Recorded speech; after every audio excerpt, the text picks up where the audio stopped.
আসসালামু আলাইকুম। আশা করি সবাই ভালো আছেন। আমি আল্লাহর রহমতে এবং আপনাদের দয়ায় ভালো আছি। আজকে এই হিজাবটা সেলাই আপনাদের শেখাবো। শিখতে স্টার্টে ফুল ভিডিওতে সঙ্গে থাকুন। শুরুতে আমি এখানে মুখোশটা তৈরি আপনাদের অলরেডি অন্য মুখোশ তৈরি করে দেখিয়ে দিয়েছি, কিন্তু এটা মুখোশের একটু পার্থক্য আছে। এখানে কিছু ফাঁক রাখতে হবে। 10 ইঞ্চিতে আমি দুটো ফিতা লাগিয়ে নিচ্ছি, বাকি এক্সট্রা দুই দিকে 5 ইঞ্চি করে এক্সট্রা রেখেছি। তারপর এখন আমি মাথার করে যে চিহ্নটা দিয়েছি সে পট্টিটা উপরের দিকে লাগিয়ে নিচ্ছি। দেখেন এভাবে লাগিয়ে নিয়ে একটা এক্সট্রা ফিতা আমি এই মাথার করে ঠিক সাইডে দিচ্ছি। আপনারা সেমভাবে লাগিয়ে নেবেন, মনোযোগ সহকারে দেখলে বুঝতে পারবেন আমি কিভাবে কি করলাম। তারপর ঠিক বাকি অংশটা আমি এভাবে সেলাই করে নিচ্ছি। এদিকে ঠিক এদিকেও একটা ফিতা লাগিয়ে নিব।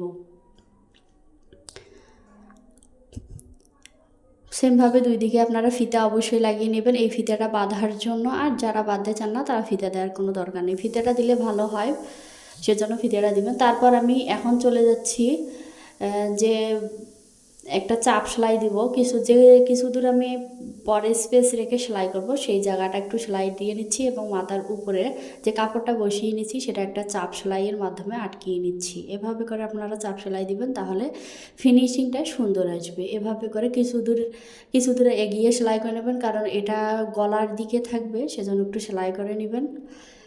এখন চলে যাচ্ছি সাইড সেলাইয়ে। এভাবে করে প্রায় দেখেন উপর থেকে 9 ইঞ্চি নিব। 9 ইঞ্চিতে আমি এখানে 9 ইঞ্চি স্পেস রেখে তারপরে সেলাই করে নেব। এটা হচ্ছে যেদিকে মাথাটা ঢুকবে, মুখ গলাটা ঠিক সেই জায়গাটা। তারপরে এদিকে ওটা মুখের জন্য ফাঁকা রেখেছি। তারপরে এভাবে সুন্দর করে সাইডটা সেলাই করে নেবেন। দেখেন সাইডটা সেলাই করে নেওয়া হলো।